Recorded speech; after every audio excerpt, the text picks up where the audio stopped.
meus amigos, alunos, professores e professoras da Escola Sabatina, sejam mais uma vez bem-vindos ao nosso estudo da lição, o livro do profeta Daniel, que estamos acompanhando por meio desse guia. Chegamos à lição 7, que tem por título Da Cova dos Leões à Cova do Anjo.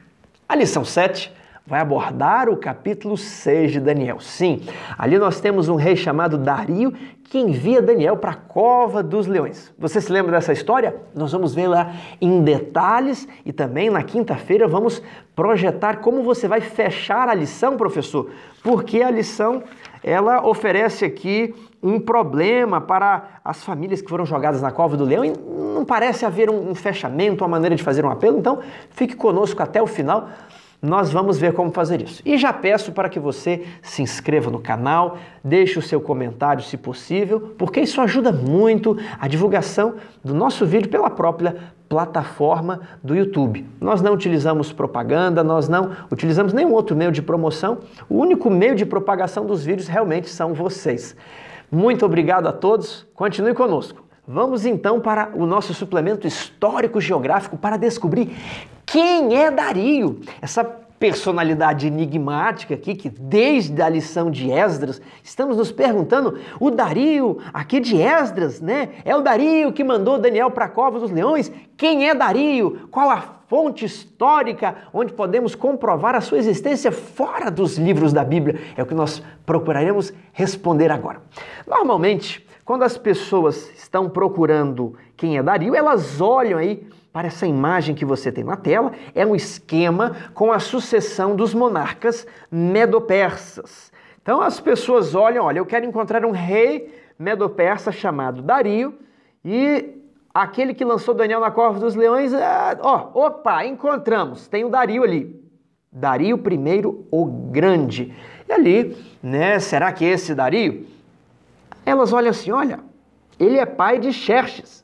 E Xerxes não é o Assuero lá de Esté? Sim, então Dario é pai de Assuero. Opa, eu acho que eu encontrei Dario. Aí ela vem para o livro de Daniel e aqui está dizendo que Dario é filho e não pai. Filho de Assuero. E a confusão começa a partir daí, né? Quem é Dario? É o mesmo Dario ali de Esdras? Então, precisamos entender quem é o Dario. A primeira informação que temos em Daniel é que Dario é um medo. Se ele é um medo, ele não pode ser um persa, ok? Então, boa parte desse esquema que você está vendo aí são de reis medo-persas, de descendentes de Ciro. Então, Dario não pode se enquadrar nisso aqui por causa que ele é um medo. Então, vamos apagar aqui toda a menção aos reis persas, porque a Bíblia diz que Dario era medo. Vamos ficar ali com a coluna dos reis em azul, que são os reis medos, e com a sucessão verde, que são os reis persas. E ali Ciro fazendo a junção entre os dois povos, porque a mãe de Ciro era da Média e o pai era da Pérsia. Então Ciro, ele é o criador do Império Medo-Persa. E agora nós vamos voltar à Bíblia para extrair todas as informações sobre Dario. Não podemos extrair mais informações do que o texto diz, mas também não podemos fazer uma leitura superficial, deixar as informações lá e não utilizá-las. Vamos ver o que a Bíblia diz sobre Dario? Quem é Dario? Informações bíblicas. Olha, Daniel 5,31 diz que ele é um medo e Daniel 10,1 diz que Ciro era persa. Confira aí, essas nuances são importantes. Diz que Dario tinha 62 anos, diz que ele se apoderou do reino, e agora Daniel 9,1 fala que Dario foi constituído sobre o reino dos caldeus. Quem é o reino dos caldeus? Babilônia, Babilônia de Nabucodonosor, né? Já Daniel 10,1 diz que Ciro reinava sobre a Pérsia. O que isso quer dizer? Ciro, ele era o comandante supremo de toda a Medo-Pérsia, ele era o grande imperador. Dario era o rei dos caldeus, só de Babilônia. Veja aqui, Dario era filho de Assuero. Dario reinou pelo menos mais de um ano. Tiago, como assim mais de um ano?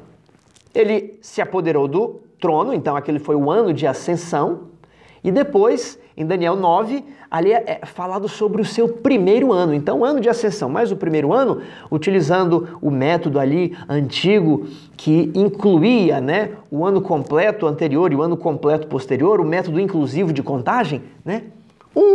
Um ano, pelo menos, ele reinou. Alguns dizem 2 anos. Então são essas as informações na Bíblia e agora nós vamos voltar para a linhagem dos reis persas e medos para tentar descobrir quem que é o Dario. Bom, algumas pessoas dizem que Dario era Astíages, que é o avô de Ciro. Então Ciro teria conquistado Babilônia e como um presente dado a cidade para o seu avô governar.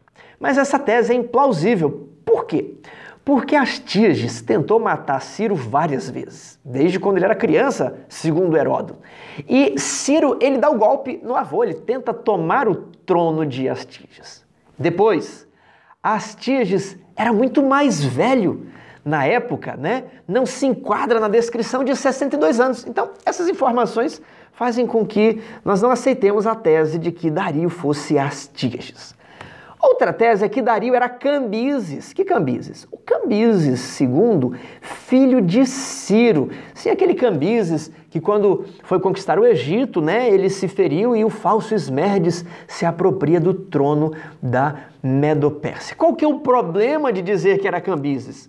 Cambises era persa e o Dario é Medo, conforme a descrição. Depois, Cambises não teria os 62 anos de idade, né? Ao passo que Astíages era muito velho, Cambises era muito novo para se enquadrar na figura de Dario.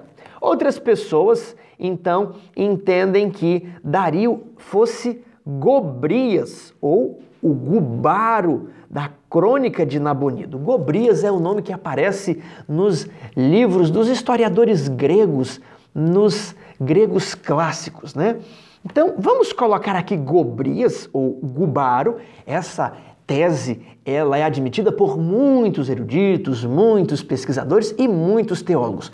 Gobrias, ele era um governador, alguém que estava ali e entrou na queda de Babilônia, ele também entrou na cidade junto com o exército, e ele é mencionado, né, ao longo de muitos anos nos registros babilônicos, na história. Então, muitos entendem que Dario é o Gobrias. Agora, existe uma quarta hipótese muito interessante. Eu gostaria de compartilhá-la com você. Veja o que diz a Crônica de Nabonido, na coluna 3, linha 15. Nabonido fugiu. No 16º dia, Ugbaro, governador de Gútion, e o exército de Ciro, sem batalha, entraram em Babilônia. Então aqui a Crônica de Nabonido está narrando a queda de Babilônia e dizendo que um homem chamado Ugbaro e o exército de Ciro entraram na cidade sem esforço, sem muita violência, ok? Veja as próximas linhas. Do mês de Quilismu ao mês de Adaru, os deuses de Acad, que Nabonido trouxera para a Babilônia, retornaram aos seus lugares. No dia 11 do mês, em Arashmna, Ugbaro morreu, no mês de Adaru. Então, o Ugbaro, que entrou em Babilônia, junto com os exércitos de Ciro, pouco tempo depois, pouco mais de um ano, ele morreu. Isso parece se enquadrar muito no relato bíblico, onde Dario, que estava ali no trono de Babilônia, só possui o seu ano de ascensão, o qual presumimos, e o seu primeiro ano, e depois não se fala mais disso. Aparece apenas que Daniel estava no reinado de Ciro. Seria Dario Ugbaro, né, aqui na Crônica de Nabonido? Pode ser que sim. Muitos eruditos dizem que não. Muitos eruditos dizem, ora, uma letra só de diferença, esse deve ser o Gubaro, e não um Ugbaro, como uma outra pessoa. O escriba talvez errou a ordem de escrever e escreveu Ugbaro quando deveria escrever Gubaro. Porém, uma outra fonte que soma-se a esse registro, que é a Ciropédia, a Educação de Ciro, escrita por Xenofontes, veja ali, uns 100 anos depois da vida de Ciro, né, que Xenofontes nasceu, você tem ali no livro 8, capítulo 5, tópico 17, dizendo que Ciro deu um presente para Ciáxeres. Que Ciáxeres é esse? O pai de Astíages? Não. Esse Ciáxeres seria filho de Astíages, irmão de Mandane, mãe de Ciro, ou seja, era tio de Ciro. Veja o registro. Ciro começou dizendo a Ciáxeres que um palácio na Babilônia e uma propriedade haviam sido reservados para ele, para que ele pudesse ter uma residência própria sempre que chegasse lá. E ele ofereceu outros presentes mais ricos e bonitos. E Ciáxeres ficou feliz em tirá-los de seu sobrinho. Então nós vemos aqui uma pessoa chamada Ciáxeres que recebeu um palácio em Babilônia. Ora, quem recebe um palácio em Babilônia? No livro de Daniel, alguém estava no palácio, né? Alguém recebeu o palácio. É o Dario. Será que é o mesmo Ciáxeres II? Bem, Xenofontes também traz uma outra informação interessante, que é a descrição de Gobrias, né? O Gubaro, lá da Crônica de Nabonidos.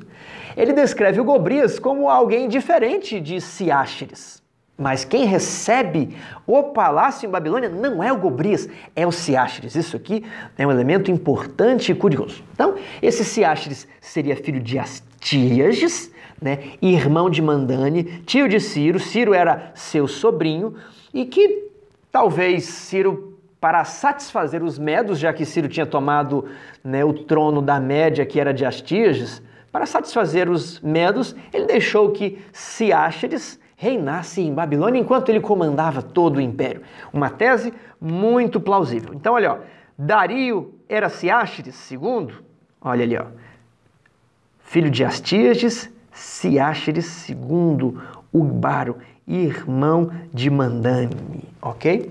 Agora, Tiago, a Bíblia diz que ele também era filho de Assuero, mas ali está dizendo que ele é filho de Astíages. Como pode ser isso? Bem, como você viu na lição passada, a Bíblia utiliza muitas vezes filho para descrever avô ou para descrever algum antepassado. Ela usa o nome pai, né? Então, Jesus era filho de Davi, os judeus eram filhos de Abraão e por aí vai. É comum isso acontecer, isso não está fora do registro. O costume era esse, né? O avô também é pai, o avô é o pai do pai. Agora, o Ciáxeres II, então, seria filho, né, do Ciáxeres I. Ah, mas o Ciáxeres I não é o avô? Sim, mas é possível que a expressão filho se enquadre também para avô. E Assuero possui uma fonética muito parecida com Ciáxeres e na tradução, na transliteração de uma língua para outra, seria o mesmo nome. Então temos todas as características no Ciáxeres II, no Ugbaro da Crônica de Nabonido. Olha, filho de Assuero, tinha 62 anos, era medo e reinou pouco tempo, porque o Ugbaro morre, né? Logo depois que Babilônia caiu. Okay? Agora, veja esse outro texto da pena de Ellen White. Não demorou que viessem os contratempos. Babilônia foi sitiada por Ciro, sobrinho de Dario, o medo e comandante-geral dos exércitos combinados da Média e da Pérsia. Então, voltando aí um pouco na lição da semana passada, enquanto estava o banquete, as pessoas na sala do trono, a mão escreveu na parede, né? Os exércitos de Ciro e Dario baixaram o curso das águas, né? E entraram na cidade. Então, Dario é o Ugbaro, filho de Ciáxeres II. Essa é a posição do comentário bíblico adventista e também tem um apoio da declaração de Ellen White, onde há uma relação de tio e sobrinho entre Dario e Ciro. Mas muitos teólogos eruditos acreditam que o Dario fosse o Gobrias, o Gubaro. Bem, é isso que nós podíamos falar sobre a identidade de Dario o Meda. Não confunda ele com o Dario que aparece lá no livro de Esdras. Vamos para a nossa lição? Essa lição está muito fácil e também muito inspiradora. Professores, você não precisa necessariamente seguir essa estrutura da lição, mas você pode pegar o capítulo 6 e ler com a classe. Isso vai criando gosto em quem não tem a prática de ler a Bíblia, ajuda aquelas pessoas que não estudaram a lição a compreenderem os detalhes. Todo mundo acha que já sabe a história de Daniel na Cova dos Leões, mas os detalhes são importantes. Na minha classe sábado eu vou adotar esse esquema, né? Eu vou ler o capítulo, vou deixar o fluxo do capítulo nos guiar e faço algum contraponto das perguntas, dos assuntos que a lição trouxe, mas tomando a Bíblia ali como guia. Fica muito interessante fazer isso, professores. Mas vamos aqui, na parte de sábado, é dito que Dario Medo reconheceu a sabedoria de Daniel e o convidou a fazer parte do novo governo, e Daniel se destacou. E agora uma inveja terrível se levanta contra ele, e a experiência de Daniel com a perseguição serve de paradigma para o povo de Deus no tempo do fim. Essa aqui é a aplicação. O que essa história tem a ver com a minha vida? Que isso tudo vai se repetir de uma outra maneira, né? Haverá uma perseguição religiosa com aqueles que são fiéis a Deus e adoram a Deus da maneira correta. Lições aqui, que eu gosto de falar. Sempre haverá inimigos para aqueles que querem obedecer a Deus. Sempre. Meu amigo, você começou a fazer o certo, sempre vai ter um Tobias, um Sambalate, alguém que vai falar mal de você. Não perseguiram todos os profetas? Não foi assim com os apóstolos? Paulo não falou? Todos os que querem seguir fielmente a Jesus padecerão perseguição, né? Ellen White não diz lá no fim do 2º capítulo de O Grande Conflito, por que é que as tochas da perseguição estão apagadas? Porque há falta da piedade verdadeira entre nós. Quando essa piedade se reavivar, quando a igreja se reavivar e reformar, as fogueiras da perseguição serão acesas novamente. Então, isso aqui é algo que virá no futuro. Agora, bem-aventurados sois vós quando vos injuriarem, vos perseguirem, mentindo, disserem todo mal contra vós. Alegrai-vos e regozijai-vos, porque é grande o vosso galardão no céu. Querido amigo, você está querendo fazer o trabalho de Deus, sempre vão falar mal de você. Vão falar mal de você sem procurar você. Vão querer tacar pedra, vão querer atrapalhar seu trabalho, vão levantar fofoca, falsas acusações. Sempre foi assim, sempre vai ser. Vemos isso na história de Daniel. Agora, como você vai reagir a isso, que é o X da questão? E aí pulamos para a parte de domingo. Pessoas invejosas. Temos aqui a própria história de Daniel, temos a história de José em Gênesis, a história de Davi e Saul. Davi era tão excelente, era um guerreiro tão grande que a inveja de Saul foi despertada por quem? Pelo elogio desmedido das mulheres ali. E ele que no caso de José, o ciúme foi despertado pelo próprio pai. Mas em Daniel, quem despertou o ciúme? Foi a inveja, foi a maldade do coração humano. Veja o relato, Daniel 6, verso 1 a 5. Pareceu bem a Dario constituir sobre o reino a 120 sátrapas. Esses sátrapas eram como se fossem pequenos governantes de pequenas regiões, né?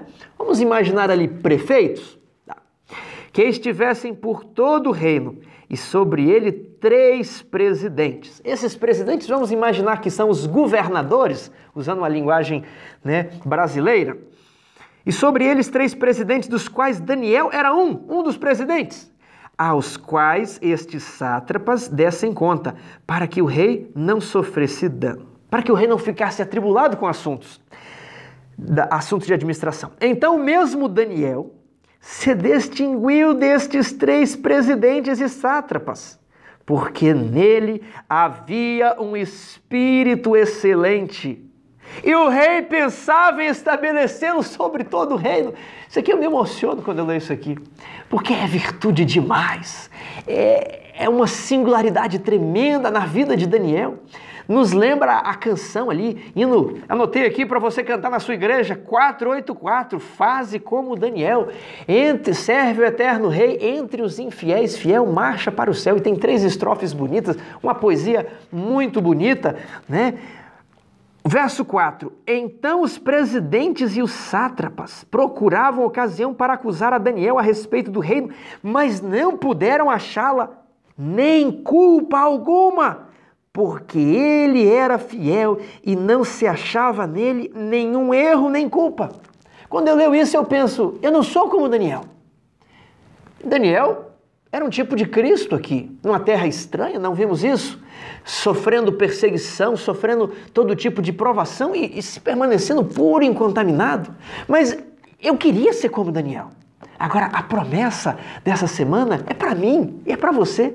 Nós podemos ser como Daniel, nós podemos alcançar um grau de virtude que as pessoas vão reconhecer. Olha o trabalho daquela pessoa, ninguém é mecânico como fulano de tal, ninguém faz aquele serviço tão bem, é um serviço irrepreensível. Olha a conduta, olha os filhos, olha a família.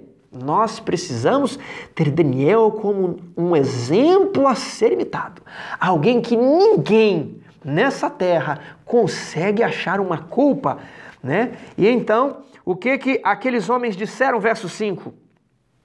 Nunca acharemos ocasião alguma para acusar este Daniel, se não procurarmos contra ele na lei do seu Deus. Então, o autor da lição diz, Daniel era irrepreensível e para incriminá-lo teriam que produzir uma situação, criar um confronto que não existia entre a lei do país e a lei do Deus de Daniel, ok? Você cria o confronto para fazer a pessoa não cumprir a lei do país.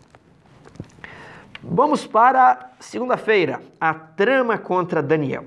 Aquelas pessoas, aqueles invejosos, aqueles que estavam ali corrompendo o reino, né? Não gostavam de Daniel, porque Daniel fazia tudo certinho. Daniel não participava dos esquemas fraudulentos. Não, com Daniel era tudo transparente. E eles falavam, Daniel, né? Vamos imaginar que a cena, você tem que participar conosco. E Daniel pensava apenas em trabalhar, em fazer o reino prosperar. Por isso o rei queria colocá-lo sobre todo o império. Seria praticamente um rei de verdade, né? E o outro rei seria o rei que só está descansando. Tamanha era a virtude de Daniel. Então, os seus detratores, os seus inimigos, que não gostavam do fato de Daniel ser tão puro, tão incorruptível, que foram bajular o rei, disseram, ó rei, nós pensamos em algo muito interessante aqui para você, né? Você é uma pessoa tão digna, tão nobre, chegou agora em Babilônia, né? Que tal fazermos um decreto que todas as pessoas só possam adorar o Senhor? Você vai ser o Deus de todos esses povos por 30 dias. O elogio é terrível. Cuidado com o elogio. Ellen White tem um capítulo nos Testemunhos sobre o poder do elogio, o poder da destruição do elogio. Eu quero aqui dar uma dica para todos vocês. Cuidado com os bajuladores. Cuidado com o elogio pródigo, aquele elogio que se desmancha, né, em palavras, em exaltações da pessoa. Cuidado, porque normalmente a história nos mostra que os bajuladores não querem elogiar, mas estão despistando você das segundas intenções que eles possuem. Então alguém está te bajulando aí na igreja, pastor, cuidado quando as pessoas bajulam. Ancião, cuidado quando alguém bajula você, muito cuidado com isso, tá certo? Agora, dois aspectos da lei que a lição destacou. Primeiro, a punição do transgressor a ser lançado na cova dos leões, que normalmente eram criados para quando o rei quisesse caçar um leão, soltava o leão e o rei ia atrás, ok? Sempre tá. Já havia um leão ali por perto. Depois, o decreto não podia ser alterado a não ser que ele perdesse o seu efeito. Ou seja, depois dos 30 dias, o decreto perderia o seu efeito. A lei dos medos e persas não podia ser alterada, e um exemplo disso está no livro de Ester, capítulo 1 e no capítulo 8. Vamos agora para terça-feira, oração. E agora o autor coloca Mateus 6, verso 6, dizendo que quando nós formos orar a Deus, nós devemos o quê? Entrar no nosso quarto e fechar a porta. E o teu pai que te vê em secreto te recompensará. Mas esse Daniel aqui lembra o publicano, aliás, lembra o fariseu da palavra do fariseu e do publicano que orava em pé na sinagoga para ser visto. Será que Daniel ele orava para ser visto? Ou será que Daniel morava na sua casinha e ele fazia o seu culto público, né? E às vezes as pessoas ouviam Daniel cantar. Não é porque ele queria se mostrar, mas quando você canta dentro de casa, normalmente as pessoas ouvem você cantar. Quando você ora dentro de casa, normalmente as pessoas podem ouvir a sua oração, né? Talvez a oração não, o canto sim. Mas o fato é que Daniel já tinha o costume há muitas décadas de prestar o seu culto às 9 da manhã, que era a oração, que era a hora do sacrifício da manhã, e às 3h30 da tarde, que era a hora do sacrifício da tarde, ok? Então talvez ele ia, como os muçulmanos, né, não ajoelham no meio de todo mundo, é a hora do seu culto, todo mundo sabe, né? que é hora deles fazer essa oração, Daniel também se ajoelhava sempre em direção a Jerusalém, por causa da consagração do templo. Salomão disse: Senhor, toda vez que o teu povo orar virado para esta casa, ouve do céu, Senhor, ouve e atende. Então Daniel estava orando ali em direção a Jerusalém, né, durante o seu culto, pedindo a restauração do povo, pedindo, né, as misericórdias de Deus, pedindo para Deus guiar a sua vida, enfim. Agora, ele entendeu o decreto real não como uma questão de mera política humana, mas como um exemplo dessa guerra cósmica. Qual guerra cósmica? A que é travada entre o céu e o inferno, como sinônimo aqui de Satanás, ok? Entre as forças da luz e as forças das trevas. Vejamos aqui, Daniel 6, verso 10. Daniel, pois, quando soube que a escritura estava assinada, entrou em sua casa e em cima, no seu quarto, onde havia janelas abertas da banda de Jerusalém, 3 vezes no dia se punha de joelhos e orava e dava graças diante do seu Deus, como costumava fazer. Era o seu costume, e como ele compreendia que havia uma força maior, um grande conflito, que não era apenas uma intriga da corte, não. Era Satanás querendo destruir a religião verdadeira em Babilônia, que armou-se todo aquele circo. Ele orou como sempre orava, ele não podia disfarçar, ele não podia encostar em pé, vou fazer oração hoje em pé. Não, ele não podia fazer diferente, porque ele sabia que estava transigindo, ele estava se escondendo, ele estaria recuando, ele estaria sendo covarde. E veja essa incrível declaração de Testemunhos para a Igreja, volume 3, página 280. Se Deus aborrece um pecado mais do que outro, do qual seu povo é culpado, é o de nada fazer no caso de uma emergência.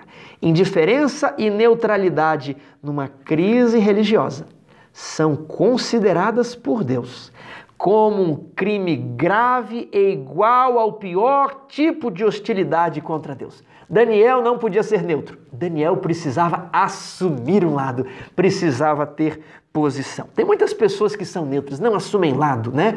São os crentes camalhões, né? Quando ele está aqui, está tudo bom, ali também está tudo bom, mas nós precisamos ter lado, nós precisamos ter postura, nós precisamos ter linha, não podemos ser neutros.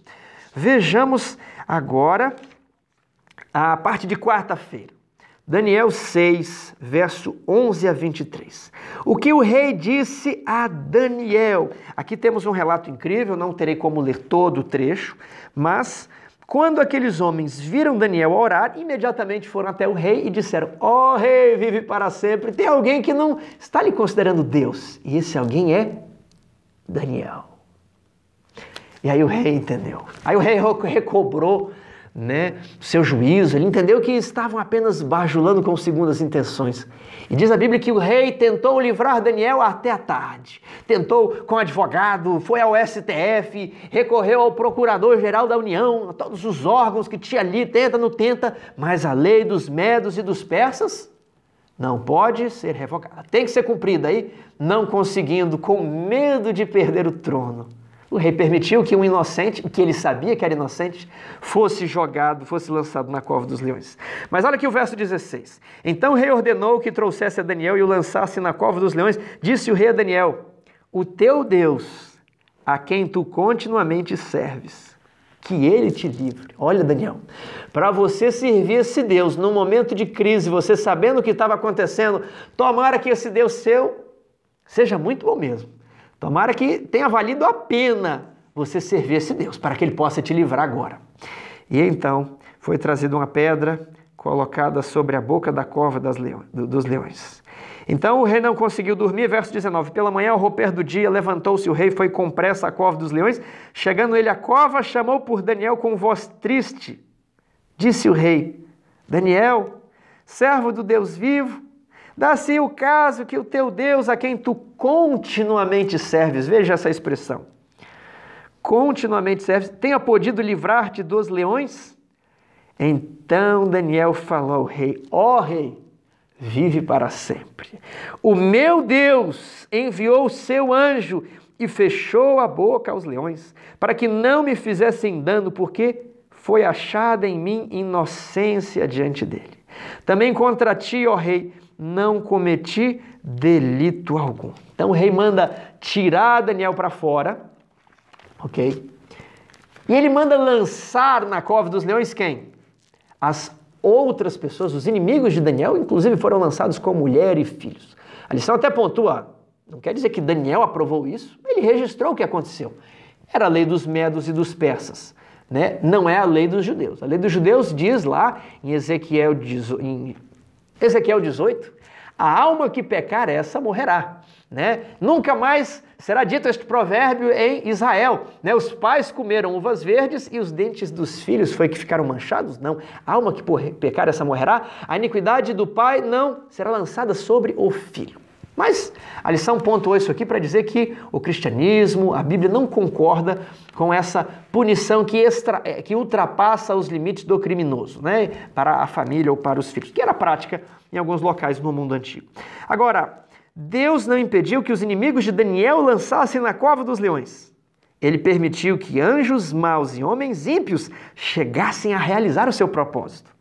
Mas isso foi para que pudesse tornar o livramento do seu servo mais marcante e mais completa a derrota dos inimigos da verdade e da justiça. Perceba, querido, por que Deus permite que as coisas cheguem a um clímax que parece insuportável. Então, ele estende a mão, então aparece o livramento, aparece a salvação.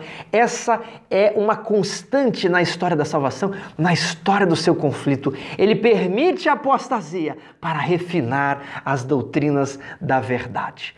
Então, você precisa se lembrar que as provas virão, mas você precisa ser fiel, você precisa, não ceder. Alguns serão libertos, como aconteceu com Daniel, outros sofrerão realmente a morte e o martírio.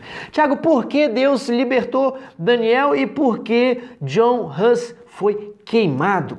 Vejamos só. Quando Nabucodonosor, a lição já tratou desse tema, invadiu Jerusalém, aparentemente os deuses pagãos de Babilônia eram mais fortes que os deuses de Judá, ou que o Deus de Judá. Então, o templo foi saqueado, foi destruído, eles foram levados cativos, os utensílios foram levados para a Babilônia, os deuses de Babilônia são mais fortes.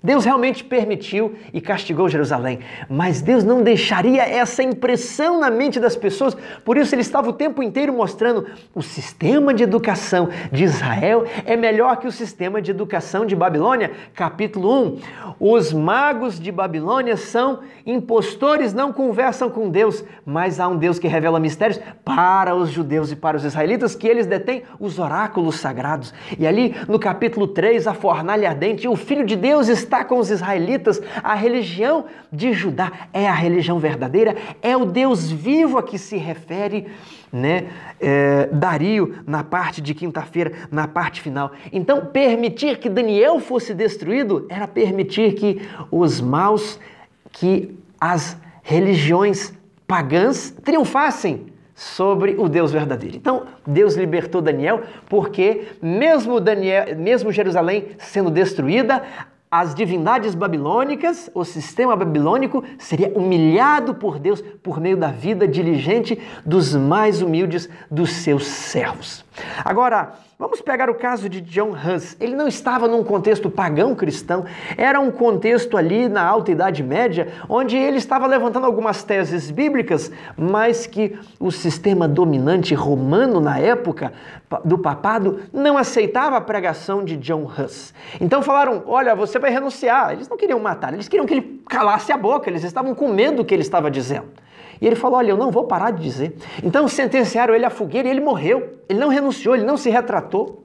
E o efeito que isso provoca, é o seguinte, que coisa tão importante John Hus estava pregando, que ele preferiu morrer do que parar de pregar. Que coisa mais importante ele assegurava, que ele detinha ali, que era mais importante que a sua vida. Ele preferiu, acabar com a própria vida do que destruir aquela mensagem. Eu quero saber se isso é tão importante para John Hus. Talvez eu preciso conhecer isso, porque ele morreu cantando, ele morreu em paz, enquanto que eu, com as minhas crenças, supostamente estou vivendo um personagem da época, não morreria por nada, mas ele morreu por aquela mensagem. Então, o martírio, algumas vezes, aliás, na maioria das vezes, quando Deus permite o martírio, é que o testemunho, o impacto será muito forte, da mesma maneira como foi a libertação de Daniel. Meu querido amigo, talvez você está enfrentando um momento difícil na sua vida. E você pensa, por que Deus não está me libertando como libertou Daniel? Foi um momento difícil mesmo, ficar ali à noite com bestas, feras, animais selvagens, poderiam lhe estraçalhar a qualquer instante. Mas Deus enviou o anjo. E Deus também envia um anjo para você. Nem sempre é para livrar você, mas às vezes para lhe mostrar um novo caminho. Às vezes é um anjo para castigar, para que você atinja o arrependimento, a humildade, como aconteceu com o Nabucodonosor. Mas certamente Deus quer te salvar. Esse é o propósito, é isso que você precisa compreender. Você precisa também buscar conforto na vida de Cristo. Porque se o pai não poupou nem o filho, mas quando o filho pedia, Senhor, me livre, não deixe eu beber do cálice, afasta de mim, o Senhor livrou. Daniel, talvez Jesus ali orando, se lembrou de pessoas que foram livradas na história da terra. Tanto é que dias antes Moisés e Elias vêm confortá-lo para a sua grande prova. Ele falou, livra-me também. Mas o pai não quis livrar. O pai entregou o cálice para que Cristo bebesse a ira que estava no cálice. Então, se fizeram assim ao mestre da casa, se chamaram Beelzebul, o mestre da casa, o que farão conosco? Nós precisamos ter em mente que, se preciso for, devemos estar dispostos a morrer por Cristo. Devemos estar dispostos a dar a nossa vida em prol do Evangelho, assim como Cristo deu a dele. Na parte de quinta-feira, nós temos aqui vindicação. Deus vindicou a vida fiel de Daniel, salvando ele na cova dos leões. Mas quem foi que contou para Dario sobre o Deus verdadeiro?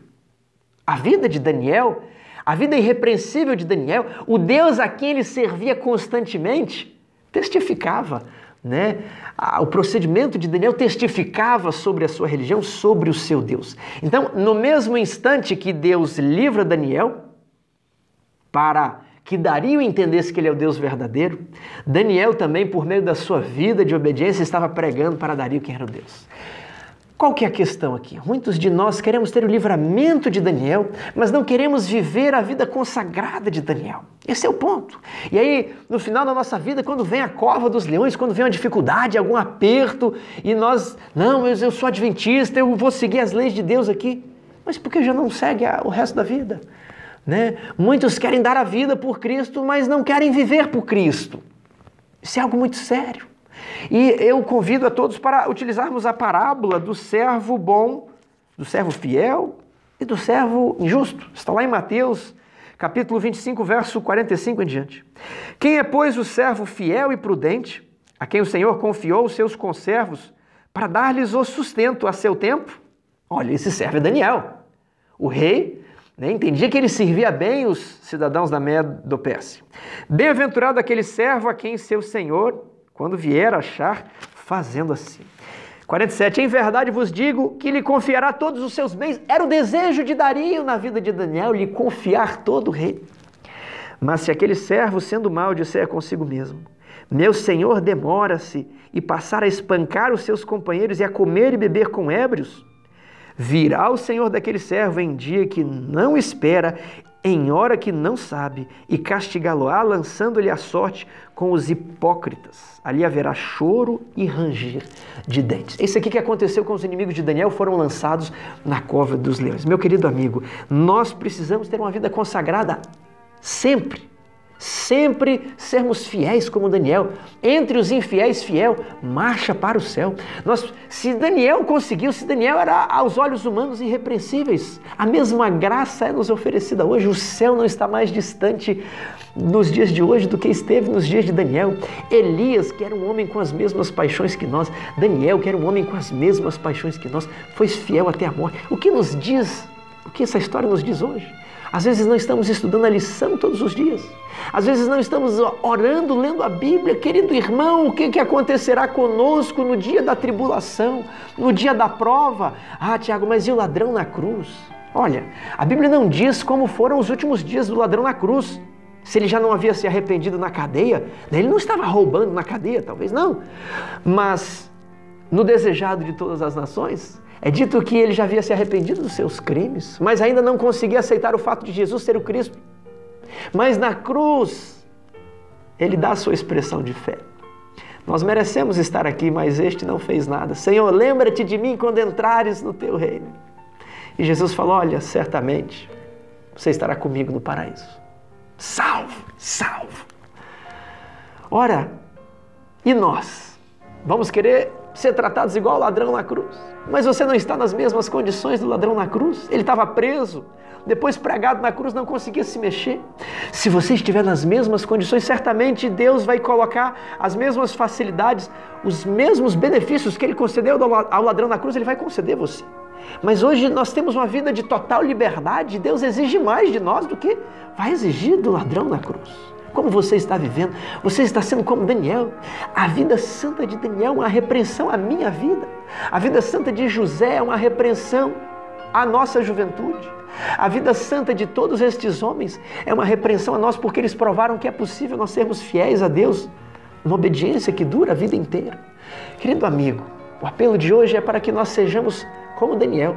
E se Deus não nos livrar nesta vida, Ele vai nos ressuscitar e Ele vai nos levar para as mansões celestiais. E nós vamos viver para sempre nos palácios, não nos palácios de Babilônia, não com as benesses dessa terra de pecado, mas vamos viver para sempre nas mansões celestiais, nas régias mansões, a qual nós almejamos entrar. Já tem pessoas que nos esperam, Moisés, Enoque, Elias, e por que não eu e você? Sejamos fiéis como Daniel. Entre os infiéis, fiel, marcha para o céu.